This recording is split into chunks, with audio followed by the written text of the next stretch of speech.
Hello, you beautiful, wonderful humans. We are back. Welcome to Muse, the podcast exploring how creativity, personal growth merge to create a place and a space to see ourselves and our work or ideas in a new light. I hope you have all had an amazing week last week, learning, growing, creating. I've had so many interesting, deep conversations in the past week, which have made a pretty big impact on my life and just clarity in my perspective of myself and the impact I have on others in the way that I share and create and carry myself. So it's been a really good week, really positive, uplifting week. So today I wanted to get a little deeper and share a little bit more about myself, my story, and how I have learned to trust myself and how our self-image might be the secret driver behind whether we see possibilities or limitations in our life and creative ideas. Because the truth is, self-image, the way we see ourselves, impacts the boundaries we set for how we achieve accomplishments and change behavior towards what we want in our life. So let's get to the nitty-gritty. What actually is self-image? In the book Psycho-Cybernetics by Maxwell Maltz, it mentions that self-image is the key to human personality and human behavior. Change the self-image and you change the personality and behavior. It defines what you can and cannot do. Expand the self-image and you expand the area of the possible, which ultimately, what he's saying is that the way we behave by having certain thoughts and behaviors could ultimately turn failure into success. So how does this relate to trust? Well, if we view ourselves as small, unworthy, incapable, we then sabotage trust in our own voice and in the decisions that we make. But if we can actually shift our mindset and our perspective, like what I spoke about last week on the pod, we actually open up opportunity for a new level of trust. So this lesson was actually hard for me to learn. But let me break down the stages of self-trust and how that unfolded in my life. When I was young, I was always a people pleaser. I wanted to please my parents. And I've spoken a lot about this before on the pod as well. I'm the eldest of 3. So naturally, I felt that I had to take responsibility. I had to be the older, responsible, good sibling. My parents told me a lot that I had to be the example for my siblings.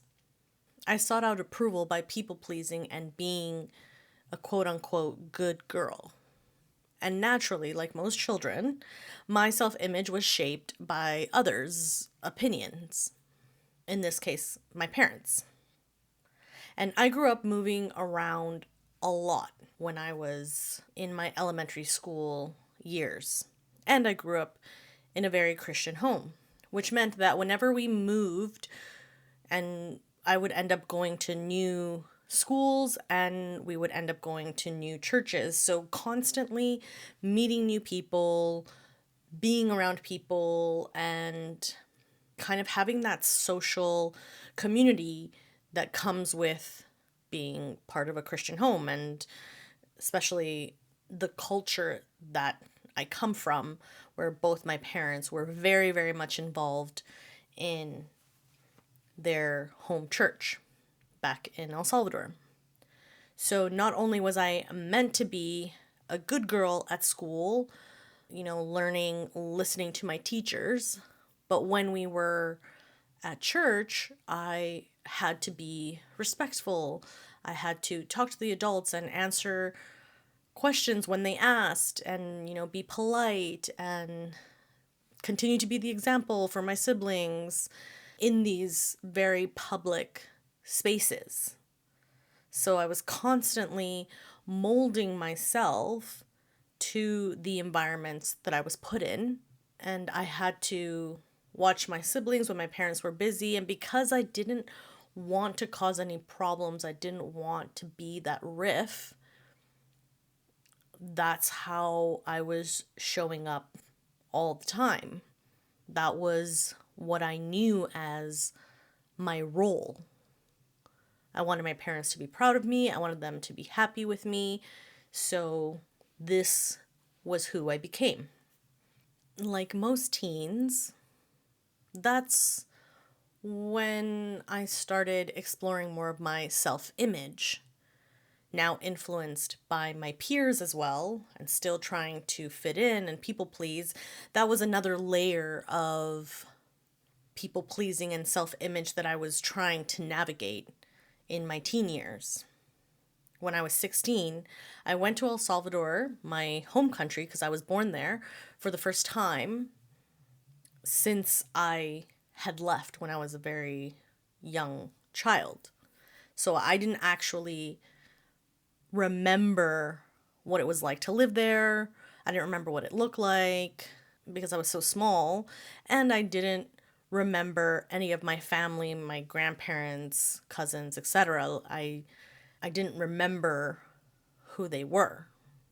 So after coming back from that very impactful trip of meeting my extended family, really for me was kind of like the first time, and seeing my home country, the place that I was born, with the people that were my people, that really started to shift my perspective. My self-image was changing, and I was realizing that there was way more to life and to what it meant to be experiencing life than what I just had here in North America. All the positives and the negatives. There was just this very drastic change and shift in seeing how much we have here, how little there is there, and also the familial aspects of that experience. And then my own personal experience of seeing more of life and more of the world that I didn't know before this point. This is when the flicker of the desire to want more started.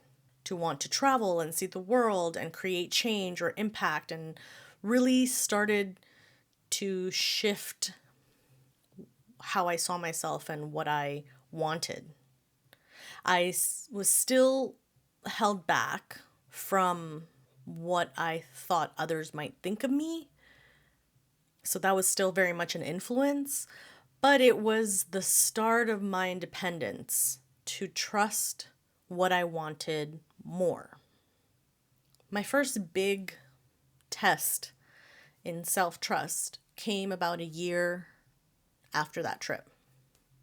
I had been really pushing the boundaries with my parents at home to the point that it was starting to become difficult for me to continue what I thought was to continue a healthy relationship with my family.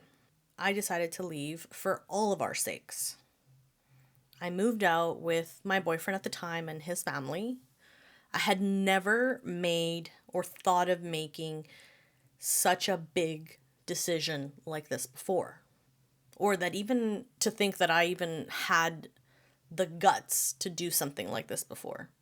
I had to decide to either stay and follow the rules at home or figure shit out on my own and see if I could actually handle the consequences of my actions.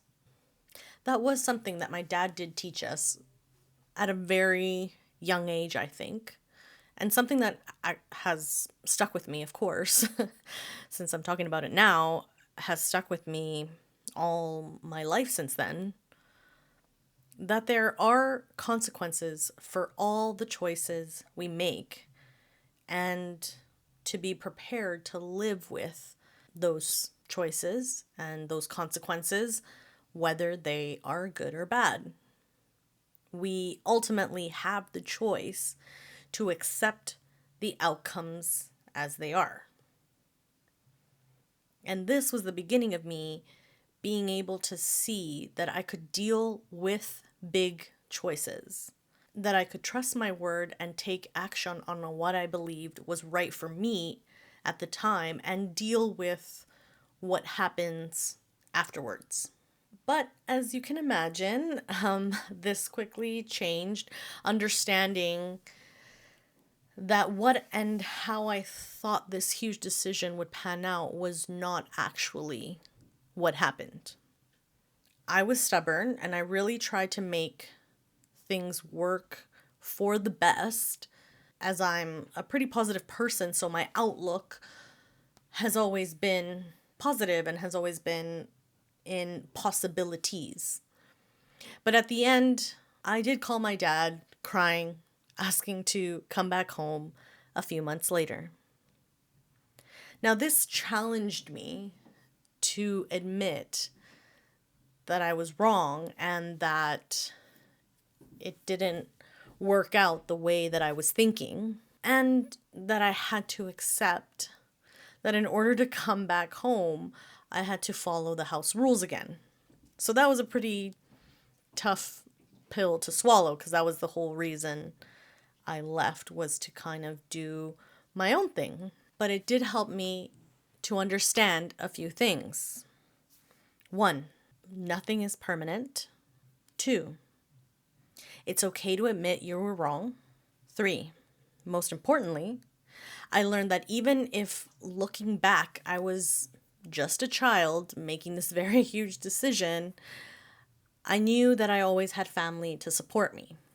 And I can always choose to trust myself to make choices I feel are right for me, even if later they come out to be not so ideal.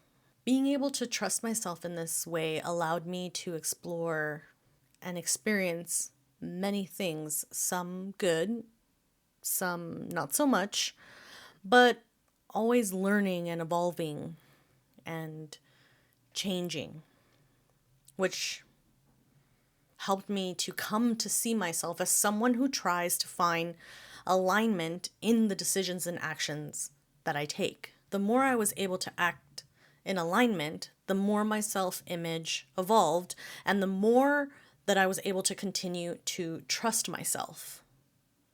Trust for me feels like connection and acceptance in the body.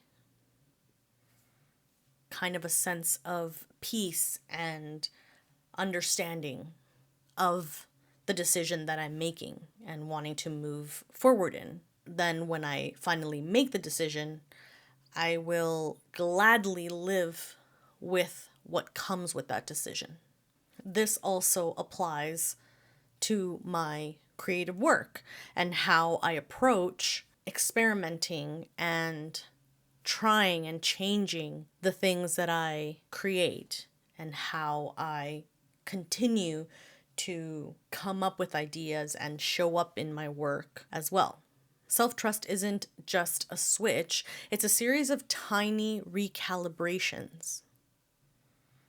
So if you're listening and thinking, okay, this sounds great, like I see what you did, but how can I actually start to do this for myself? How can I apply what you're saying to my life? Because that's the most important thing, I think, for sure. Here are a few ways you can start actually applying this into your life, especially if you're someone who struggles to trust yourself, your word, your actions, or if you tend to put everyone else first. Number 1, check your self-talk. This is huge. Start noticing the way that you talk to yourself in your head. Ask, would I say this to someone I love? Is this thought helping me or holding me back? Because the way you speak to yourself is shaping your self-image moment by moment. Number 2, pick one tiny promise and keep it.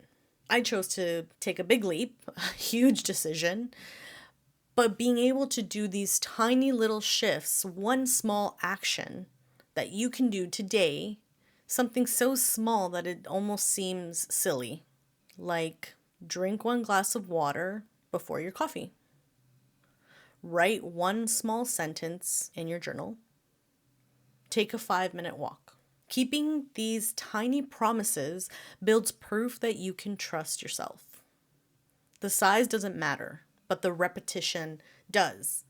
The more that you can continue to do these small actions that help you to create in your brain the neural pathways that show you and change for you to trust yourself in your word and in your actions, and that you do what you say you want to do.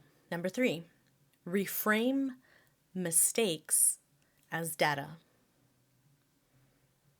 Remind yourself, mistakes aren't proof you can't trust yourself. They're data points helping you refine your inner compass. Just like I was able to admit that I had made a mistake to move out and I wanted to come back home, I didn't use the mistake to define the trust that I had built or that I had for my initial decision to leave. It didn't take away from that decision. I used it to help me make more accurate decisions in the future.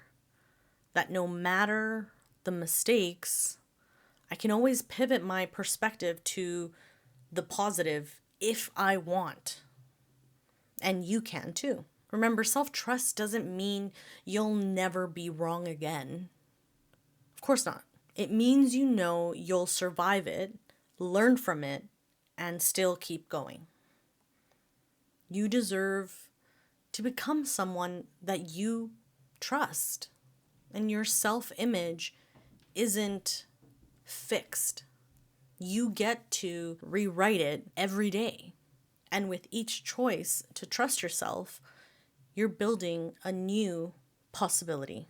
I have created a couple tools for those of you looking to go a little bit deeper into how to apply these points into your creative life as well. You can check out the quiz that I created, the creative type quiz, to help you figure out and understand what your creative voice is and see where your self-image plays a role in your creative work. And I've also created a course in helping artists and creatives be able to come back to their work when life takes you off course, called the Creative Spiral.